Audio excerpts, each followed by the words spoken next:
그럼 결국 전기로 돌리는 거대한 콘크리트 어항이라는 얘기네요. 물이 흐른다고 자연인가요? 자연은 스스로 살아있어야죠. 제네바 유엔 본부 회의실에서 터져나온 이 신랄한 비판은 한국의 청계천을 향한 것이었습니다. 발언의 주인공은 클레어 맥킨타이어, 20년간 전 세계 가짜 환경 프로젝트들을 폭로해온 컬럼비아 대학교 교수였습니다. 그녀는 서울 한복판의 인공 하천이 생태 복원의 모범 사례라는 발표를 듣고 즉석에서 반박에 나선 것이었습니다. 영하 19도 혹한의 겨울, 도시 한복판에서 철새들이 겨울을 난다는 주장이 그녀에게는 터무니없는 거짓말로 들렸기 때문입니다. 하지만 3개월 후, 그녀는 같은 장소에서 완전히 다른 이야기를 하게 됩니다. 미래의 도시는 콘크리트를 싸는 것이 아니라 바람과 물의 길을 트는 것입니다. 서울처럼 말입니다. 세계적인 그린워싱 헌터가 한국을 극찬하게 된 놀라운 반전. 대체 서울 청계천에서 어떤 일이 벌어진 건지 지금 바로 알아보겠습니다. 잠깐만요. 혹시 지금 어디서 듣고 계신가요? 구독과 좋아요 미리 눌러주시면 건강하고 행복한 기운 듬뿍 받으실 거예요. 저는 클레어 맥킨타이어입니다. 컬럼비아 대학교에서 도시환경 생태학을 가르치고 있어요. 20년 넘게 전 세계 도시들의 가짜 친환경 정책을 파헤쳐 왔습니다. 그래서 사람들이 저를 그린워싱 헌터라고 부르더군요. 사실 이 별명이 생긴 건 우연이 아니에요. 지금까지 제가 폭로한 가짜 생태 프로젝트만 해도 수십 개가 넘거든요. 두바이의 인공 녹색섬, 싱가포르의 수직 정원, 런던의 그린벨트 프로젝트까지. 모두 겉보기엔 화려했지만 실상은 환경을 더 망가뜨리는 전시행정이었죠. 제네바 유엔 본부 회의실은 조용했습니다. 각국 환경 담당자들이 모여 앉은 가운데 거대한 스크린에 한국 서울의 사진이 떠올랐어요. 맑은 물이 흐르는 하천과 그 주변을 걷는 시민들의 모습이었습니다. 사진 속 풍경은 정말 아름다웠어요. 하지만 저는 이미 알고 있었습니다. 이런 사진들이 얼마나 교묘하게 편집될 수 있는지 말이에요. 청계천은 21세기 도시 생태 복원의 모범 사례입니다. 한국 대표단의 발표가 시작됐어요. 30대 후반쯤 되어 보이는 여성이 마이크를 잡고 유창한 영어로 설명하기 시작했습니다. 1970년대 복개된 도심 하천을 완전히 되살려낸 성공 사례죠. 저는 팔짱을 끼고 의자에 몸을 기댔습니다. 또 시작이군요. 정치인들의 화려한 미사여구가 말입니다. 20년간 이런 발표를 수백 번도 넘게 들어봤거든요. 총 공사비 3조 6천억 원을 투입해 3.6km의 하천을 복원했습니다. 그녀가 계속 말을 이었어요. 매년 6천만 명이 찾는 생태명소로 자리 잡았습니다. 겨울에도 철새들이 서식하며 도심 한복판에서 자연과 인간의 조화를 보여주고 있어요. 웃음이 나왔어요. 철새라고요? 서울 같은 대도시 한복판에서 말입니까? 게다가 한국의 겨울이 얼마나 혹독한지도 알고 있었어요. 영하 15도까지 떨어지는 곳에서 철새가 겨울을 난다는 게 말이 되나요? 저는 손을 번쩍 들었습니다. 회의실 분위기가 잠깐 긴장됐어요. 제 질문이 예상되지 않았던 모양이었습니다. 질문이 있습니다. 회의실이 조용해졌어요. 제 목소리가 마이크 없이도 또렷하게 울렸습니다. 혹시 그 청계천이라는 곳이 인공수로는 아닌가요? 펌프로 물을 끌어올려 순환시키는 시스템 말입니다. 한국 대표의 얼굴이 잠깐 굳었어요. 예상했던 질문이 아니었던 것 같더군요. 그녀는 잠깐 동료와 눈을 마주친 뒤 조심스럽게 답했습니다. 물론 일부 기계적 순환 시스템은 있습니다만 그것이 생태계의 가치를 떨어뜨리지는. 그럼 결국 전기로 돌리는 거대한 콘크리트 어항이라는 얘기네요. 저는 일어서서 스크린을 가리켰습니다. 물이 흐른다고 자연인가요? 자연은 스스로 살아있어야죠. 회의실 분위기가 차가워졌어요. 몇몇 대표들이 불편한 표정을 지었습니다. 특히 앞쪽에 앉은 독일 대표는 고개를 절레절레 흔들고 있었어요. 아마 제가 너무 공격적으로 나간다고 생각했을 겁니다. 하지만 저는 멈추지 않았어요. 이미 너무 많은 가짜 프로젝트들이 이런 식으로 포장되어 왔거든요. 진짜 생태계라면 겨울 한파에서도 생명들이 살아남아야 합니다. 먹이 사슬이 돌아가고 번식이 이루어져야 하죠. 단순히 물만 흘린다고 생태 복원이라고 할 수는 없어요. 교수님, 혹시 도시 생태학에 대한 이해가? 한국 대표가 반박하려 했지만 저는 손을 들어 그를 멈췄습니다. 20년간 이 분야에서 일해왔습니다. 런던 템스강 복원 프로젝트부터 뉴욕 하이라인까지 실패한 프로젝트와 성공한 프로젝트를 모두 봐왔어요. 한국 대표가 조심스럽게 답했습니다. 현장을 직접 보시면 생각이 바뀔 수도 있을 텐데요. 그래요? 저는 가방에서 수첩을 꺼냈어요.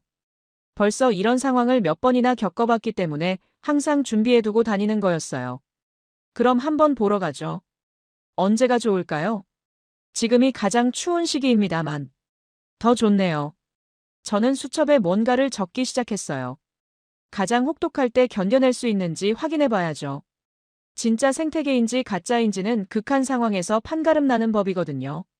실제로 제가 그동안 폭로한 프로젝트들의 공통점이 바로 이거였어요. 좋은 날씨, 좋은 계절에만 그럴듯하게 보이는 것들이었습니다. 진짜 생태계라면 사계절 내내, 특히 가장 혹독한 겨울에도 생명력을 유지해야 하거든요. 회의실을 나오며 저는 속으로 중얼거렸습니다. 또 하나의 정치적 쇼를 폭로하게 되겠군요. 서울의 청계천이라는 곳에서 말입니다. 복도로 나오니 한국 대표가 뒤따라왔어요. 교수님, 정말 괜찮으시다면 저희가 모든 준비를 도와드리겠습니다. 그녀의 목소리에는 약간의 도전적인 뉘앙스가 섞여 있었어요. 마치 자신들의 프로젝트에 대한 확신이 있다는 듯이 말이에요. 그럽시다. 저는 명함을 받으며 말했습니다. 일주일 안에 갈 수 있을 것 같은데요. 비행기표를 예약하면서도 확신했어요. 분명히 겨울에는 얼어붙은 인공수로와 빈 콘크리트 벽면만 보게 될 거라고요. 철새들은 온데간데 없고 시민들도 추위에 발길을 끊었을 테니까요. 호텔에서 인터넷을 검색해봤습니다. 청계천에 대한 기사들을 쭉 읽어봤어요. 대부분 긍정적인 내용들이었지만 제가 주목한 건 비판적인 의견들이었습니다. 인공적인 물길, 전시행정, 생태계 파괴 같은 키워드들이 눈에 띄었거든요. 그런데 왜일까요? 가슴 한편에서는 묘한 기대감이 꿈틀거렸습니다. 혹시나 하는 마음이었을까요? 정말 제가 틀렸을 가능성은 없을까요? 아니에요. 과학자는 희망사항이 아니라 사실만을 봐야 합니다. 저는 서울에서 또 하나의 환경 사기극을 목격하게 될 뿐이에요. 핸드폰으로 서울 날씨를 확인했습니다. 영하 15도. 완벽하군요. 이 정도 추위면 어떤 가짜 생태계든 정체를 드러낼 테니까요. 가방을 챙기며 저는 다시 한번 다짐했습니다. 이번에도 철저하게, 객관적으로 관찰하겠다고 말이에요. 감정에 휘둘리지 않고 사실만을 기록하겠다고요. 하지만 왜일까요? 마음 한구석에서는 이상한 떨림이 일고 있었습니다. 인천공항에서 서울 시내까지의 풍경은 예상했던 그대로였어요. 회색 빌딩들과 끝없는 아스팔트 도로. 택시기사가 한국말로 뭔가 말을 걸었지만 저는 고개만 끄덕이고 창밖을 바라봤습니다. 공항 고속도로 양쪽으로는 똑같이 생긴 아파트 단지들이 끝없이 이어졌어요. 이런 도시에서 생태복원이라니. 웃기는 이야기죠. 비행기 안에서도 계속 생각했던 건데 한국처럼 인구 밀도가 높은 나라에서 진정한 생태복원이 가능할까요? 서울만 해도 1,000만 명이 넘는 사람들이 살고 있잖아요. 그런 곳에서 자연이 살아날 공간이 어디에 있다는 거죠. 택시에서 내리자마자 차가운 바람이 얼굴을 때렸습니다. 생각보다 훨씬 추웠어요. 핸드폰으로 확인해보니 영하 17도였습니다. 이 정도 추위면 웬만한 물은 다 얼어버렸을 거예요. 약속 장소는 시청 앞 광장이었어요. 서울시 도시환경국 생태복원 TF 팀장이라는 윤태경 씨가 나와 있을 거라고 했습니다. 지하철에서 올라오는 계단을 오르며 서울의 첫인상을 정리해봤어요. 복잡하고 시끄럽고 무엇보다 인공적이었습니다. 광장에는 생각보다 많은 사람들이 오가고 있었어요. 대부분 두꺼운 패딩을 입고 빠른 걸음으로 지나가고 있었습니다. 이런 추위에도 말이죠. 역시 대도시는 어디나 비슷하군요. 클레어 교수님이시죠? 뒤에서 목소리가 들렸어요. 돌아보니 40대 중반쯤 되어 보이는 남자가 서 있었습니다. 두꺼운 파카를 입고 있었지만 추위에 어깨를 움찔거리고 있었어요. 눈가에는 주름이 자리 잡고 있었고 전체적으로 진중한 인상이었습니다. 윤태경입니다. 멀리까지 와주셔서 감사해요. 그는 정중하게 인사했습니다. 악수를 나누는데 그의 손이 차갑더군요. 아마 저를 기다리느라 밖에서 오래 서 있었나 봅니다. 청계천까지는 걸어서 5분 정도 거리예요. 그가 말하며 앞장서기 시작했어요. 날씨가 많이 춥죠? 한국 겨울이 처음이시면 적응하기 힘드실 텐데. 길을 걸어가며 그는 청계천의 역사를 설명해 줬어요.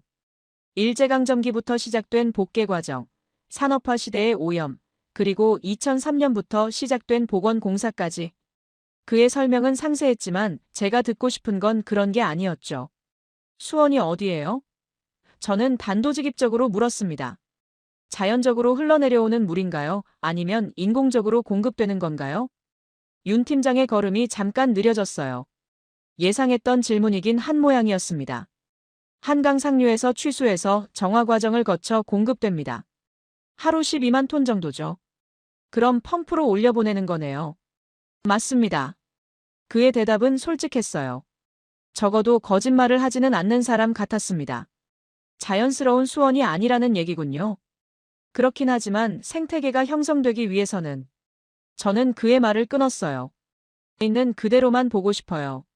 설명은 나중에 들을게요. 너무 많은 담당자들이 미리 변명을 늘어놓는 바람에 진실을 왜곡하는 경우를 봐왔거든요. 청계천 입구에 도착했습니다. 계단을 내려가니 물소리가 들렸어요. 그런데 이상했습니다. 이 추위에도 물이 흐르고 있었거든요. 첫인상은 실망스러웠어요. 양쪽으로는 높은 콘크리트 벽이 서 있었고 바닥도 인공적으로 다듬어진 돌들로 깔려 있었습니다. 전혀 자연스럽지 않았어요. 마치 거대한 수영장 같다는 생각이 들었습니다. 물가로 다가가서 손을 담궈봤습니다. 차갑긴 했지만 얼지 않았어요. 수온이 몇 도인가요? 지금쯤이면 5도에서 7도 사이일 겁니다. 윤 팀장이 답했어요. 겨울에도 얼지 않도록 온도를 유지하고 있습니다. 인공적으로 조절하는군요. 저는 일어서서 주변을 둘러봤어요. 양쪽으로 뻗은 콘크리트 벽면과 정교하게 다듬어진 돌바닥. 산책로에는 가로등이 일정한 간격으로 서 있었습니다. 어디를 봐도 인공적이었어요. 이건 생태계가 아니라 감옥이에요. 저는 핸드폰을 꺼내 사진을 찍었어요. 물론 나중에 보고서를 작성할 때 증거 자료로 쓸 생각이었죠. 전기로 돌리는 어항이죠. 철새들은 여기서 얼어 죽을 거예요. 윤 팀장은 아무 말도 하지 않았습니다. 그냥 조용히 제 옆에서 물을 내려다봤어요. 그의 침묵이 뭔가 의미심장하게 느껴졌지만 저는 신경 쓰지 않았습니다. 지금 여기 새가 보이세요? 저는 물었어요. 당연히 아무것도 없을 거라고 생각했거든요.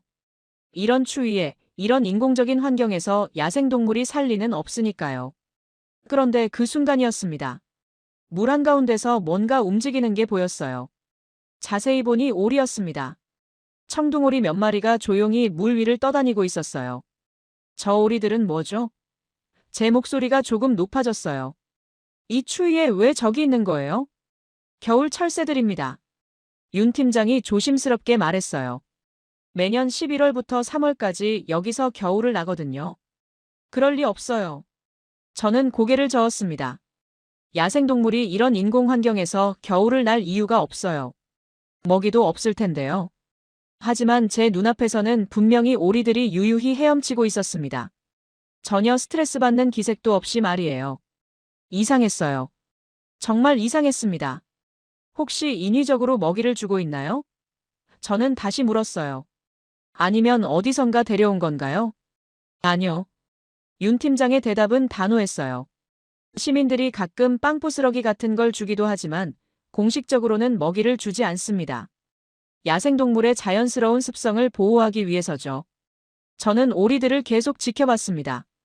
어떤 놈은 고개를 물속에 받고 뭔가를 먹고 있는 것 같았어요. 정말 자연스러운 행동이었습니다. 마치 진짜 야생에서처럼 말이에요. 내일 새벽에 나와 보시겠어요? 윤 팀장이 제안했어요. 그때가 되면 더 확실하게 보실 수 있을 겁니다. 저는 시계를 봤어요. 오후 4시. 벌써 해가 지고 있었습니다. 몇 시예요? 새벽 5시쯤 어떠세요? 철새들이 가장 활발하게 움직이는 시간이거든요. 좋아요. 저는 가방끈을 바로 맸어요. 내일 새벽에 확인해보죠. 정말 생태계인지 말입니다. 호텔로 돌아가는 길에 저는 계속 생각했어요. 분명히 뭔가 속임수가 있을 거예요. 인위적으로 오리들을 풀어놓았거나 아니면 먹이를 따로 공급하고 있을 수도 있죠.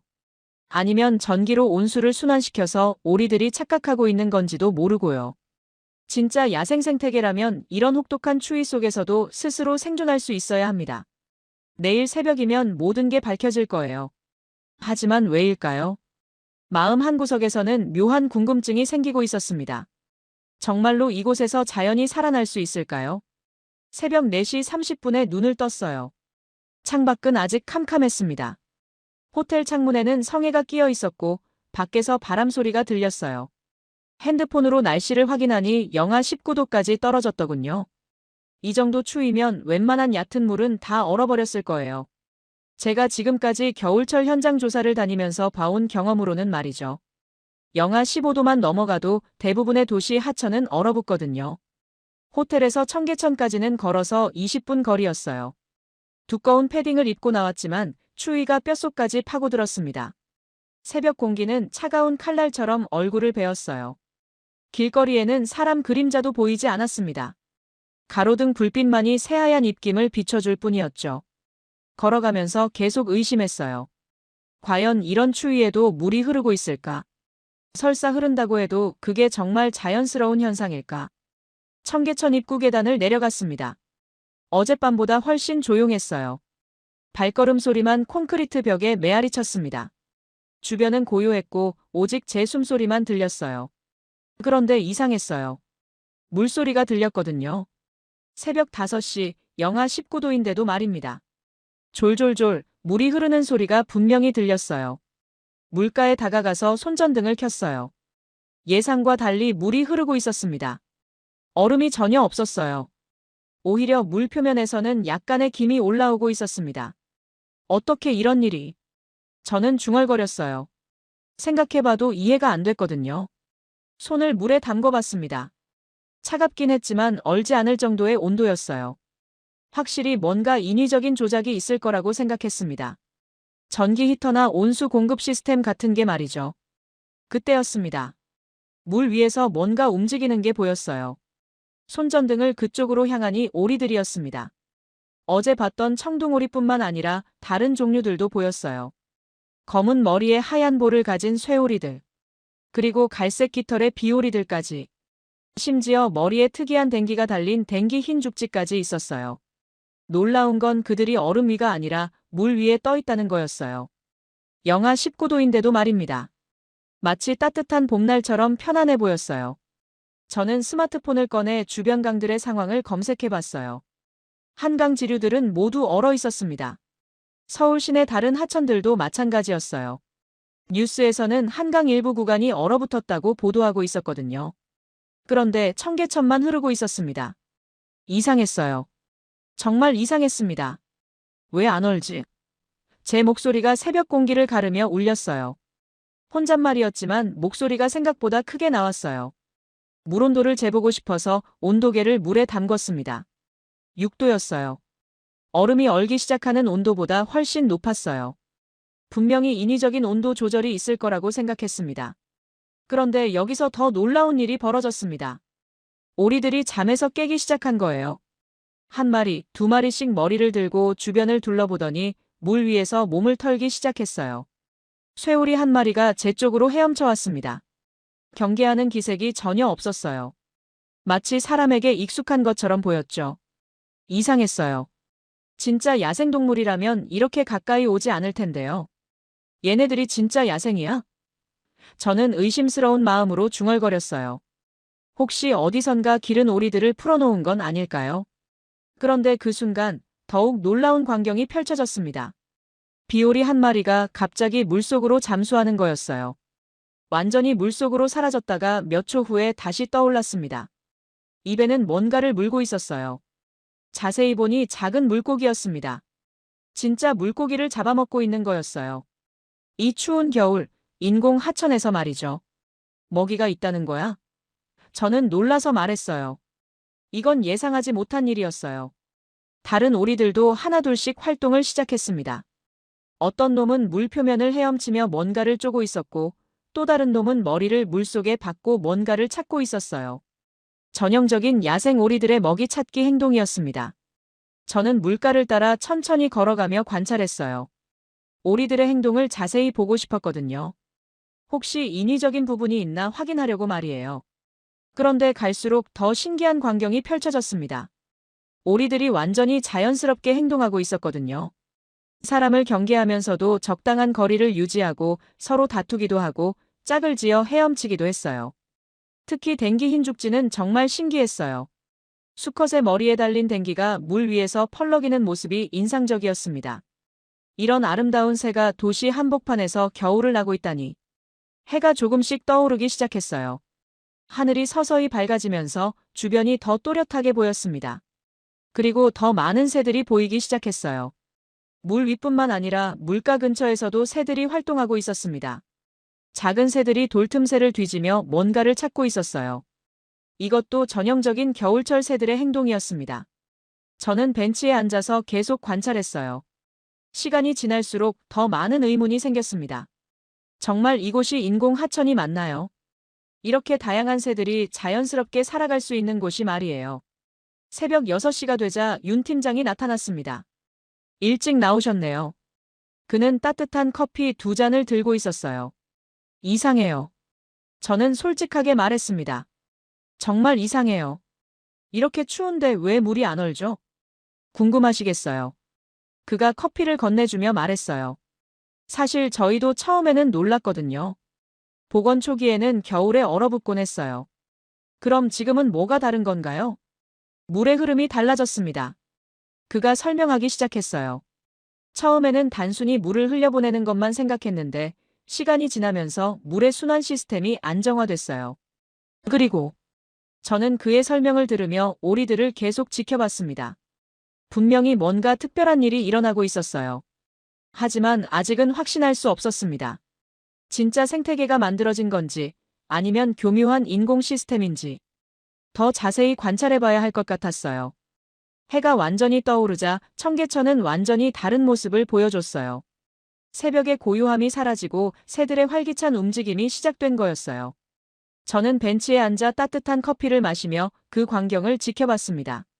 가장 먼저 눈에 띈 건 논병아리였어요. 조그만 몸집의 이 새가 갑자기 물속으로 뛰어든 거였어요. 그것도 완전히 잠수해서 말이죠. 물 표면에서 완전히 사라졌다가 한참 후에 다른 곳에서 떠올랐습니다. 뭘 하는 거지? 저는 중얼거렸어요. 윤 팀장이 쌍안경을 건네줬습니다. 자세히 보세요. 입에 뭔가 물고 있을 거예요. 쌍안경으로 들여다보니 정말 그랬어요. 논병아리 입에는 작은 물고기가 물려 있었습니다. 꼬물꼬물 움직이는 걸 보니 살아있는 물고기였어요. 저기 물고기가 살고 있다는 거예요? 제 목소리에는 놀라움이 섞여 있었어요. 이런 인공 하천에서요? 보세요. 윤 팀장이 다른 곳을 가리켰어요. 저기 민물가마우지도 있어요. 민물가마우지는 더 놀라운 광경을 보여줬습니다. 물속에서 올라온 후 날개를 활짝 펼치고 털을 말리고 있었거든요. 그 모습이 정말 자연스러웠어요. 마치 깊은 산속 호수에서나 볼 수 있을 법한 장면이었습니다. 저 새는 뭘 먹고 사는 거예요? 저는 물었어요. 여기서 정말 먹이를 찾을 수 있나요? 직접 확인해 보세요. 윤 팀장이 말했어요. 잠깐 기다리시면 더 확실하게 보실 수 있을 거예요. 그 말이 끝나기가 무섭게 비오리 한 마리가 물속으로 잠수했습니다. 논병아리보다 훨씬 큰 새였는데도 놀랍도록 민첩하게 물속으로 사라졌어요. 몇 초 후 떠올랐을 때는 입에 제법 큰 물고기를 물고 있었습니다. 이럴 수가. 저는 말을 잇지 못했어요. 정말 예상하지 못한 광경이었거든요. 비오리가 물고기를 삼키는 모습을 지켜봤어요. 몇 번 고개를 까딱이더니 꿀꺽 삼켜버렸습니다. 그리고는 아무 일도 없었다는 듯 다시 유유히 헤엄치기 시작했어요. 먹이가 없어야 정상인데. 저는 중얼거렸어요. 얘들이 먹고 있어? 어떻게? 지금까지 제가 조사해본 도시 생태 복원 프로젝트들은 대부분 실패작이었어요. 겉보기에는 그럴듯해 보였지만 실제로는 지속 가능한 먹이 사슬이 형성되지 않았거든요. 특히 겨울철에는 거의 모든 생명 활동이 중단됐죠. 그런데 여기서는 정반대의 일이 벌어지고 있었습니다. 추운 겨울에도 새들이 활발하게 사냥을 하고 있었어요. 우린 물길만 터줬습니다. 윤 팀장이 조용히 말했어요. 나머지는 자연이 한 겁니다. 자연이 했다고요? 저는 의심스러운 눈으로 그를 바라봤어요. 그럼 저 물고기들은 어디서 온 거예요? 처음에는 저희도 몰랐어요. 그가 설명하기 시작했어요.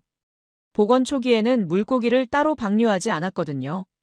그런데 몇 년 지나니까 자연스럽게 생겨나더라고요. 자연스럽게요? 한강에서 올라온 것 같아요. 아니면 새들이 알을 옮겨왔을 수도 있고요. 그의 설명을 들으며 저는 계속 새들을 관찰했어요. 그때 또 다른 놀라운 광경이 펼쳐졌습니다. 쇠오리들이 무리를 지어 물 표면을 뒤지고 있었거든요. 머리를 물속에 박고 뭔가를 찾고 있었어요. 전형적인 역과 섭식 행동이었습니다. 저 애들은 뭘 먹는 거예요? 저는 물었어요. 아마 플랑크톤이나 작은 무척 추동물들일 거예요. 윤 팀장이 답했어요.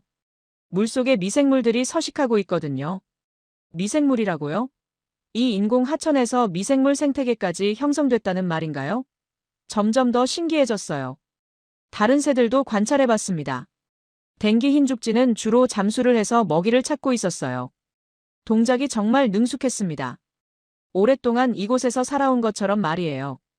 저 새들은 언제부터 여기 있었던 거예요? 저는 궁금해서 물었어요. 정확한 시기는 모르겠지만 복원 후 3년째부터 본격적으로 나타나기 시작했어요. 윤 팀장이 답했어요.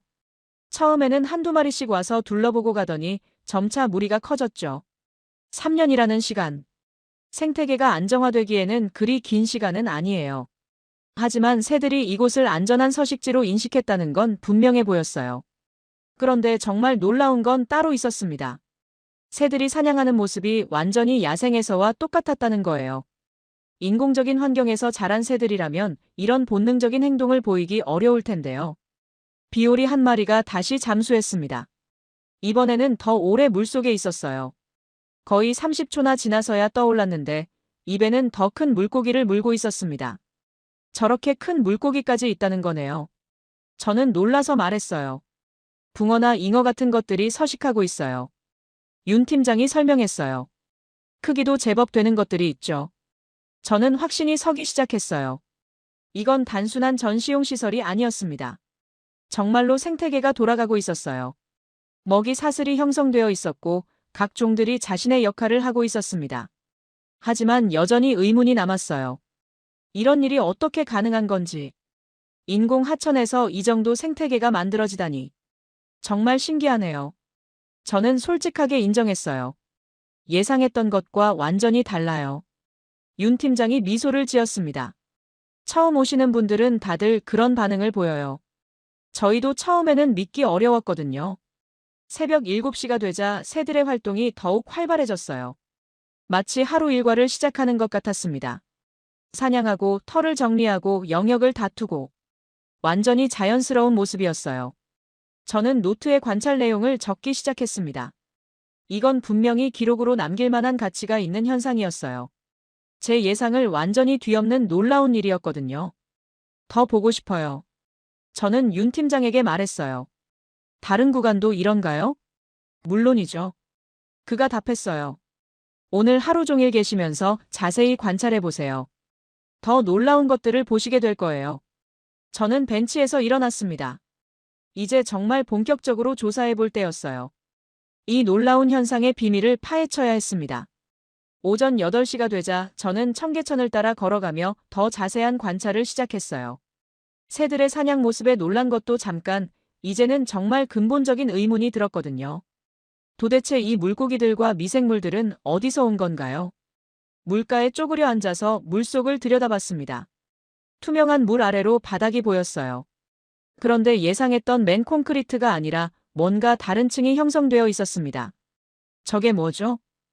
저는 윤 팀장을 가리켰어요. 바닥에 쌓여있는 저 갈색 층 말이에요. 퇴적층이에요. 그가 설명했어요. 시간이 지나면서 자연스럽게 형성된 거죠. 퇴적층이라고요? 인공 하천에서 퇴적층이 만들어졌다는 말인가요? 저는 더 자세히 관찰하기 위해 물가로 다가갔어요. 정말 신기했습니다. 콘크리트 바닥 위에 얇지만 분명한 퇴적층이 형성되어 있었어요. 갈색빛의 부드러운 흙 같은 것이 쌓여 있었습니다. 이게 어떻게 만들어진 거예요? 저는 궁금해서 물었어요. 처음에는 저희도 몰랐어요. 윤 팀장이 설명하기 시작했어요. 물을 흘려보내기만 했는데 몇 개월 지나니까 이런 층이 생기더라고요. 어디서 온 흙인가요? 빗물과 함께 떠내려온 것도 있고 낙엽이 썩어서 만들어진 것도 있어요. 그리고 미생물들의 활동으로 생긴 것도 있고요. 미생물 활동이라니. 정말 복잡한 생태계가 돌아가고 있는 건 맞는 것 같았어요. 더 놀라운 건 그 퇴적층에서 뭔가가 자라고 있다는 거였어요. 자세히 보니 가는 수초들이 물속에서 흔들리고 있었습니다. 저기 풀이 자라고 있네요. 저는 흥미로워하며 말했어요. 수초예요. 윤 팀장이 답했어요. 종류도 여러 가지가 있어요. 말즘, 붕어마름, 검정말 같은 것들이죠. 저는 물속을 더 자세히 들여다봤습니다. 정말 다양한 수초들이 자라고 있었어요. 어떤 것들은 물 표면 근처에서 흔들리고 있었고, 어떤 것들은 바닥에 뿌리를 내리고 있었습니다. 이 수초들은 누가 심은 거예요? 저는 물었어요. 저절로 자란 거예요. 그의 대답에 저는 더욱 놀랐습니다. 씨앗이 날아오거나 새들이 옮겨왔을 수도 있고요. 자연적으로 퍼진 수초들이라니. 이건 정말 놀라운 일이었어요. 도시 한복판에서 이런 일이 일어날 수 있다는 게 신기했습니다. 수초들 사이를 자세히 보니 더 놀라운 발견이 있었어요.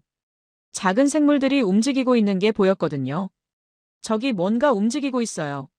저는 손가락으로 가리켰어요. 윤 팀장이 작은 그물을 꺼냈습니다. 떠보실래요? 그물로 수초 주변을 살살 훑어봤어요. 그리고 물 위로 올려보니 정말 놀라운 것들이 들어있었습니다. 다슬기네요. 저는 놀라서 말했어요. 여기서 다슬기가 살고 있다고요? 그물 안에는 조그만 다슬기들이 몇 마리 들어있었어요. 살아서 움직이고 있었습니다. 이런 인공 환경에서 말이에요. 다슬기뿐만 아니에요. 윤 팀장이 다른 부분을 가리켰어요. 저기 보세요. 그가 가리킨 곳을 보니 더 신기한 것들이 있었어요. 물속에서 꿈틀거리는 작은 벌레 같은 것들과 투명한 작은 생물들까지. 이게 다 뭐예요? 저는 정말 놀라서 물었어요. 수서 곤충들이에요. 깔따구 유충, 하루살이 유충 같은 것들이죠. 그가 설명했어요. 이런 것들이 물고기의 먹이가 되는 거예요. 아, 그제서야 이해가 됐어요. 새들이 사냥할 수 있었던 이유가 바로 이거였군요. 완전한 먹이 사슬이 형성되어 있었던 거예요. 전기로 돌리는 어항이라고. 저는 중얼거렸어요. 그런데 왜 여기 생명이 살아? 정말 이해할 수 없었어요. 콘크리트로 만들어진 인공 하천에서 이렇게 복잡한 생태계가 만들어질 수 있다니. 윤 팀장이 조용히 말했어요. 처음에는 저희도 의도한 게 아니었어요. 그냥 물길만 내주면 되는 줄 알았거든요. 그럼 이런 생태계는 언제부터 만들어진 거예요? 2년째부터 본격적으로 나타나기 시작했어요. 그가 설명했어요. 처음에는 조금씩 생기더니 3년째부터는 정말 안정화됐죠. 저는 물속을 계속 관찰했습니다. 작은 물고기 치어들도 보였어요. 투명한 몸체에 검은 점 같은 눈이 달린 아주 작은 물고기들이었습니다. 저 작은 물고기들은 뭐예요? 저는 물었어요. 붕어 치어들이에요. 윤 팀장이 답했어요. 여기서 번식하고 있는 거죠.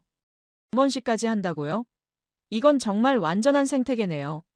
단순히 외부에서 물고기를 가져온 게 아니라 여기서 세대를 이어가고 있다는 말이에요. 저는 더 이상 말을 할 수 없었어요. 지금까지 제가 가지고 있던 도시 생태 복원에 대한 모든 편견이 무너지고 있었거든요. 정말 놀라운 일이었습니다. 인간이 만든 인공 구조물에서 자연이 스스로 터전을 마련하고 있었어요. 그것도 아무도 예상하지 못한 방식으로 말이에요. 이제 이해하시겠어요? 윤 팀장이 조심스럽게 물었어요. 왜 저희가 자신있게 말할 수 있는지요? 저는 고개를 끄덕였어요. 정말 이해했습니다. 이건 제가 지금까지 본 그 어떤 도시 생태 복원 사례보다도 놀라운 일이었어요. 하지만 여전히 의문이 남아 있었어요.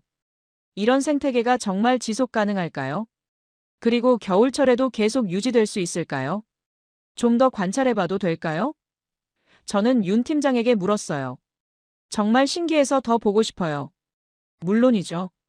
그가 미소를 지으며 답했어요. 오늘 하루 종일 보시면서 확인해 보세요. 저는 다시 물속을 들여다봤습니다. 작은 생명들이 각자의 삶을 살아가고 있었어요. 인공적인 환경 속에서도 자연은 길을 찾아내고 있었습니다. 정말 놀라운 일이었어요. 제 모든 편견을 바꿔놓은 놀라운 발견이었습니다. 오전 11시가 되자 청계천의 풍경이 완전히 달라졌어요. 출근 시간이 지나면서 산책하는 사람들이 하나둘 나타나기 시작했습니다. 점심시간이 다가오면서 직장인들도 보이기 시작했어요. 저는 벤치에 앉아 사람들과 새들의 관계를 관찰하기 시작했습니다. 과연 이렇게 많은 사람들이 오가는 곳에서 새들이 스트레스를 받지 않을까요? 보통 야생동물들은 사람이 많은 곳을 피하잖아요. 첫 번째로 나타난 건 조깅하는 사람이었어요. 30대 남성으로 보이는 분이 규칙적인 발걸음으로 물가를 따라 뛰고 있었습니다. 그런데 놀라운 건 새들이 전혀 놀라지 않는다는 거였어요. 쇠오리들은 여전히 물 위에서 유유히 헤엄치고 있었고, 비오리는 계속해서 잠수를 반복하고 있었어요. 마치 사람이 없는 것처럼 행동하고 있었습니다. 신기하네요. 저는 중얼거렸어요. 새들이 사람을 무서워하지 않아요. 윤 팀장이 웃으며 답했어요. 오래같이 살다 보니 서로 적응한 것 같아요. 점심시간이 가까워지자 더 많은 사람들이 나타났습니다. 직장인들이 도시락을 들고 나와 벤치에 앉기 시작했어요. 산책하는 노인분들도 보였고 유모차를 끌고 나온 젊은 엄마들도 있었습니다. 그런데 정말 놀라운 건 사람들의 행동이었어요.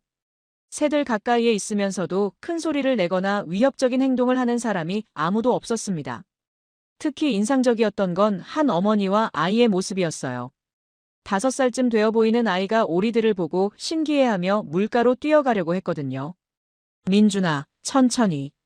어머니가 아이를 잡으며 말했어요. 새들이 놀랄 수 있어. 조용히 봐야 해. 아이는 어머니 손을 잡고 조용히 물가에 다가갔습니다. 그리고는 작은 목소리로 속삭이듯 말했어요. 엄마, 오리가 수영하고 있어요. 응, 예쁘지? 하지만 소리 지르면 안 돼. 여기 새들의 집이거든. 이런 장면을 보면서 저는 깊은 감동을 받았어요. 어린아이에게까지 야생동물을 배려하는 마음을 가르치고 있었거든요. 다른 사람들도 마찬가지였어요. 사진을 찍는 사람들도 적당한 거리를 유지했고 먹이를 주려고 하는 사람도 보이지 않았습니다. 마치 약속이라도 한 듯이 모든 사람들이 새들을 방해하지 않으려고 노력하고 있었어요. 저는 호기심이 생겨서 근처 벤치에 앉아있던 할아버지께 말을 걸어봤습니다. 70세 정도로 보이는 분이었는데 매일 이곳에 나오시는 것 같았어요. 안녕하세요. 저는 인사했어요. 여기 자주 오세요? 네, 매일 와요. 할아버지가 웃으며 답하셨어요. 은퇴하고 나서 할 일이 없어서 말이에요. 새들이 참 많네요. 사람들이 이렇게 많은데도 안 도망가고요. 처음에는 그랬어요. 할아버지가 말씀하셨어요. 몇 년 전만 해도 사람만 오면 다 날아갔거든요. 그런데 지금은 우리랑 친해졌어요. 어떻게 친해진 거예요? 글쎄요. 아마 우리가 해치지 않는다는 걸 알아차린 것 같아요. 할아버지가 오리들을 바라보며 말씀하셨어요. 여기 오는 사람들이 모두 조용히 하거든요. 새들 놀라지 않게 말이에요. 정말 신기한 일이었어요. 사람들이 자연스럽게 새들을 배려하고 있었고 새들도 그런 배려를 알아차리고 적응한 거였어요. 그때 할아버지가 이름표를 보더니 말씀하셨어요. 고제만입니다. 여기서 거의 매일 봐요. 클레어예요. 미국에서 왔습니다. 아, 외국에서 오셨구나. 여기가 어때요? 정말 놀라워요. 저는 솔직하게 말했어요. 이런 곳은 처음 봐요. 고제만 할아버지는 30년간 초등학교에서 교사로 일하셨다고 했어요. 은퇴 후에는 매일 청계천에 나와서 새들을 관찰하며 시간을 보내신다고 하셨습니다. 제가 볼 때는 새들도 사람들을 구별하는 것 같아요. 할아버지가 말씀하셨어요. 소리 지르는 아이들이 오면 좀 멀리 가고 조용한 사람들은 가까이 와도 괜찮아 해요. 정말 그런 것 같았어요. 저희가 이야기하는 동안에도 쇠오리 한 마리가 우리 쪽으로 헤엄쳐 왔어요. 경계하지 않는 듯한 자연스러운 모습이었습니다. 우린 이 애들이랑 오래같이 살아서 서로를 압니다. 할아버지가 말씀하셨어요. 가족이 밥 먹는 게 뭐가 시끄러워요. 그 말을 듣는 순간 저는 가슴이 뭉클해졌어요. 가족이라는 표현이 너무 자연스럽게 나왔거든요. 정말 이분에게는 새들이 가족처럼 느껴지는 것 같았어요. 점심시간이 되자 더 많은 사람들이 나타났습니다. 하지만 여전히 모든 사람들이 조용히 행동했어요. 아이들도 부모들의 지도 하에 새들을 배려하는 모습을 보였습니다. 저는 다른 텃새들도 관찰해봤어요. 물가 근처 나무에는 직박구리와 딱새가 앉아 있었습니다. 이 새들도 사람들을 전혀 무서워하지 않았어요. 박새와 붉은 머리 오목눈이 같은 작은 새들도 보였어요. 이 새들은 더욱 신기했습니다. 사람들 바로 옆 나뭇가지에 앉아서 먹이를 찾고 있었거든요. 정말 신기해요. 저는 윤 팀장에게 말했어요. 사람들과 새들이 이렇게 가까이 지낼 수 있다니. 시간이 해결해 준 것 같아요. 그가 답했어요. 서로 익숙해지는데 몇 년이 걸렸지만 지금은 정말 자연스러워졌어요. 오후 1시가 되자 점심을 먹으러 온 직장인들로 붐비기 시작했어요. 그런데도 새들은 여전히 평온했습니다. 사람들의 대화 소리에도 전혀 놀라지 않았어요. 저는 이 광경을 보면서 깨달았어요. 진정한 공존이 무엇인지 말이에요. 사람과 자연이 서로를 배려하면서 함께 살아가는 모습. 이것이야말로 진정한 도시 생태 복원이었습니다. 이런 걸 보려고 서울까지 온 거였구나. 저는 속으로 중얼거렸어요. 정말 값진 경험이었습니다. 오후 2시가 되자 점심을 먹은 사람들이 하나둘 직장으로 돌아가기 시작했어요. 다시 청계천은 조용해졌습니다. 저는 고재만 할아버지와 함께 벤치에 앉아 오리들을 지켜보고 있었어요. 할아버지는 여기가 처음 만들어질 때부터 보셨나요? 저는 궁금해서 물어봤어요. 그럼요. 할아버지가 웃으며 답하셨어요. 공사할 때부터 봤어요. 그때는 정말 시끄러웠지. 처음에는 어땠어요? 솔직히 말하면 실망스러웠어요. 할아버지가 솔직하게 말씀하셨어요. 너무 인공적이었거든요. 마치 큰 수영장 같았어요. 저는 할아버지의 말에 공감했어요. 제가 처음 봤을 때도 똑같은 생각이었거든요. 그런데 언제부터 달라진 거예요? 글쎄요. 정확히는 기억 안 나지만 한 2년쯤 지나서부터인 것 같아요. 할아버지가 회상하며 말씀하셨어요. 어느 날 보니까 물속에 풀이 자라고 있더라고요. 그때부터 뭔가 달라진다는 느낌이 들었어요. 새들은 언제부터 온 거예요? 새들도 그때쯤부터였어요. 할아버지가 오리들을 바라보며 말씀하셨어요. 처음에는 한두 마리씩 와서 둘러보고 가더니 점점 오래 머무르기 시작했어요. 저는 노트북을 꺼내서 켰습니다. 이번 조사의 결과를 정리해야 할 시간이었어요. 원래 작성하려던 보고서 제목을 다시 봤습니다. 생태의 교란 실패한 도시 복원. 이 제목이 맞을까요? 지금까지 본 것들을 생각해보면 전혀 맞지 않는 것 같았어요. 할아버지가 제 노트북 화면을 보시더니 물어보셨어요. 뭘 쓰고 계세요? 보고서예요. 저는 답했어요. 이곳에 대한 조사 보고서를 써야 해서요. 어떤 내용인데요? 저는 잠깐 망설였어요. 처음에 가지고 온 편견을 솔직히 말해야 할까요? 하지만 할아버지의 따뜻한 눈빛을 보니 거짓말할 수가 없었어요. 사실 처음에는 이곳이 가짜 생태계라고 생각했어요. 저는 솔직하게 말했어요. 전기로 돌리는 거대한 콘크리트 어항이라고 생각했죠. 할아버지는 놀라지 않으시고 고개를 끄덕이셨어요. 그럴 만도 해요. 처음 보면 누구나 그렇게 생각할걸요. 그런데 지금은 생각이 바뀌었어요. 저는 계속 말했어요. 정말 놀라운 곳이에요. 제가 예상했던 것과 완전히 달라요. 그럼 보고서를 어떻게 쓸 건가요? 저는 다시 제목을 바라봤습니다. 정말 이대로 쓸 수는 없을 것 같았어요. 지금까지 본 것들을 생각하면 말이에요. 마우스로 제목을 선택해서 지웠습니다. 그리고 새로운 제목을 입력하기 시작했어요. 회색 도시의 초록 심장을 심는 법. 이 제목이 더 적절한 것 같았어요. 정말 이곳은 도시의 심장을 심어놓은 것 같았거든요. 생명이 뛰는 심장을 말이에요. 할아버지가 제 어깨 너머로 보시더니 말씀하셨어요. 좋은 제목이네요. 그때 쇠오리 한 마리가 우리 앞으로 헤엄쳐 왔어요. 할아버지를 보고 반갑다는 듯이 꽥꽥 소리를 냈습니다. 아, 너구나. 할아버지가 웃으며 말씀하셨어요. 이 녀석은 제가 특별히 아끼는 애예요. 매일 와서 인사하거든요. 이름도 지어주셨나요? 이름까지는 안 지었어요. 할아버지가 웃으셨어요. 야생동물이니까 너무 친해지면 안 되잖아요. 그런데 할아버지와 오리의 관계를 보니 정말 특별했어요. 서로를 인식하고 있는 게 분명했어요. 하지만 적당한 거리는 유지하고 있었죠. 할아버지, 이곳에서 가장 좋아하는 게 뭐예요? 저는 물어봤어요. 할아버지는 잠깐 생각하시더니 말씀하셨어요. 평화로운 게 좋아요. 사람들도 조용하고 새들도 편안해하고 모든 게 자연스러워요. 자연스럽다고요? 네. 처음에는 인공적이었지만 지금은 정말 자연스러워요. 할아버지가 주변을 둘러보며 말씀하셨어요. 자연이 스스로 자리를 찾아간 것 같아요. 저는 할아버지의 말을 들으며 깊이 생각해 봤어요. 정말 그런 것 같았어요. 인간이 틀을 만들어주니까 자연이 그 안에서 스스로 자리를 잡아간 거였어요. 가장 아름다운 거짓말이 뭔지 아세요? 할아버지가 갑자기 물어보셨어요. 뭔가요? 진짜보다 더 진짜 같은 거짓말이에요. 할아버지가 웃으며 말씀하셨어요. 여기가 딱 그래요. 인공이지만 자연보다 더 자연스러워요. 그 말을 듣는 순간 저는 깊은 감동을 받았어요. 정말 그런 것 같았거든요. 이곳은 인공적으로 만들어졌지만 그 안에서 진짜 자연이 살아나고 있었어요. 사람들이 자연을 너무 어렵게 생각하는 것 같아요. 할아버지가 계속 말씀하셨어요. 자연은 틈만 있으면 들어와요. 우리가 조금만 자리를 내어주면 되는 거예요. 저는 보고서에 이 말을 꼭 적어야겠다고 생각했어요. 정말 중요한 통찰이었거든요. 오후 4시가 되자 해가 서쪽으로 기울기 시작했어요. 겨울에는 짧아서 벌써 노을이 지기 시작했습니다. 오리들도 저녁 시간을 준비하는 것 같았어요. 할아버지, 오늘 정말 고마웠어요. 저는 인사를 드렸어요. 덕분에 많은 것을 배웠어요. 별 말씀을요.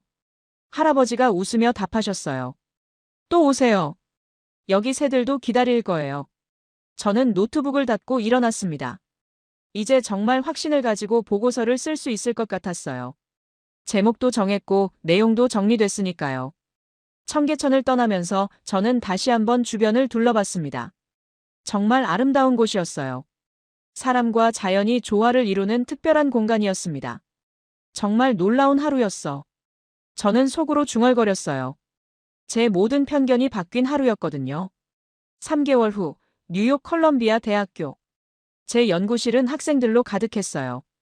대학원생들과 학부생들이 모여 앉아 제 강의를 듣고 있었습니다.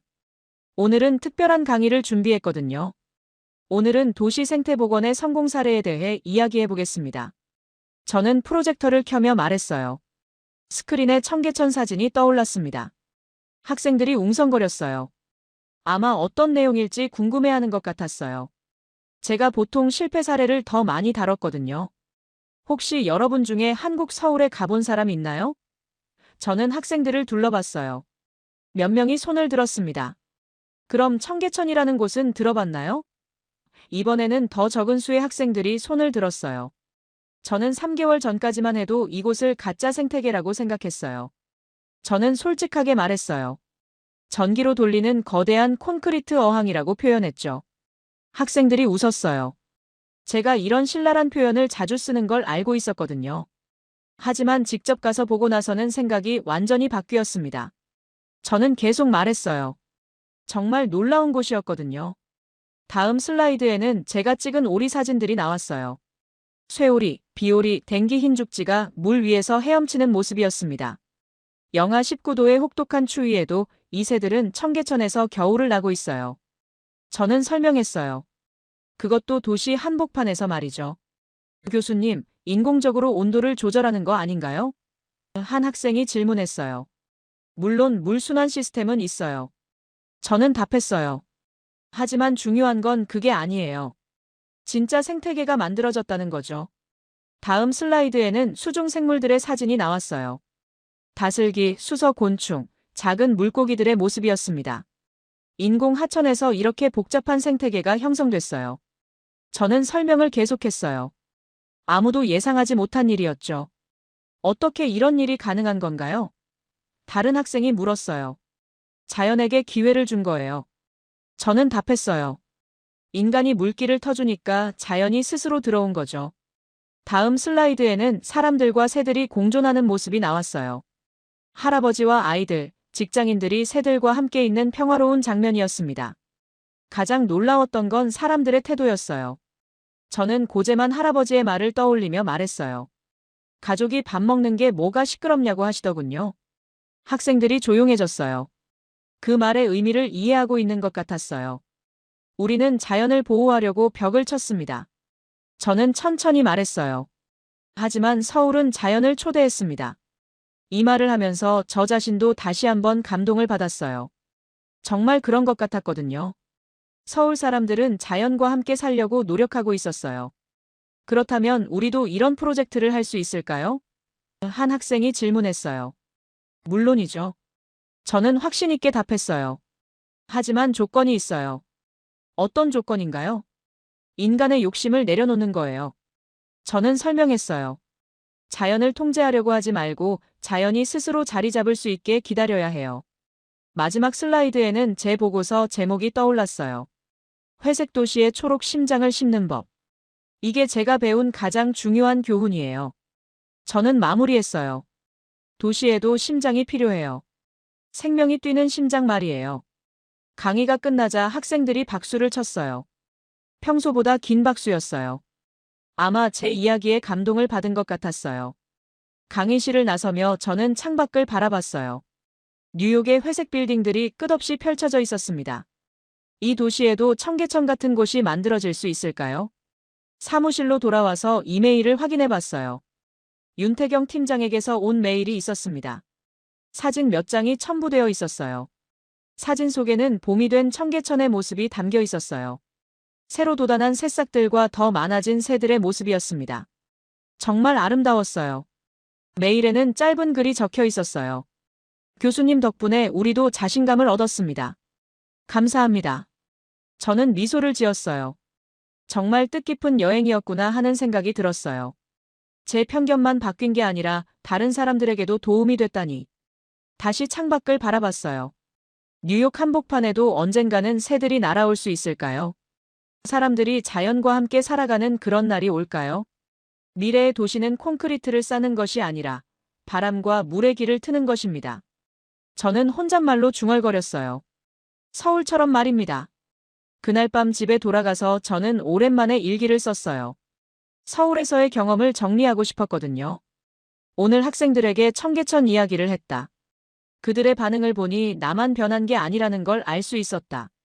진정한 도시 생태 복원이 무엇인지, 사람과 자연이 어떻게 공존할 수 있는지를 보여준 소중한 경험이었다. 처음에는 가짜라고 생각했던 곳이 오히려 가장 진짜 같은 곳이었다. 할아버지 말씀이 맞았다. 가장 아름다운 거짓말은 진짜보다 더 진짜 같은 거짓말이다. 앞으로 내 연구 방향도 바뀔 것 같다. 실패 사례를 찾아 비판하는 것보다 성공 사례를 발굴해서 널리 알리는 일이 더 의미 있을 것 같다. 일기를 쓰고 나서 저는 침대에 누워 천장을 바라봤어요. 서울의 겨울밤이 그리워졌습니다. 청계천의 오리들은 지금 뭘 하고 있을까요? 창밖에서는 뉴욕의 밤이 깊어가고 있었어요. 하지만 제 마음속에는 서울의 따뜻한 봄이 자리 잡고 있었습니다. 언젠가 다시 그곳에 가서 변화된 모습을 보고 싶다는 생각이 들었어요. 그리고 무엇보다 고재만 할아버지와 그 오리들이 보고 싶었습니다. 서로를 가족처럼 여기며 살아가는 그들의 모습이 말이에요. 정말 소중한 깨달음을 준 여행이었어요. 제 인생을 바꾼 여행이었습니다.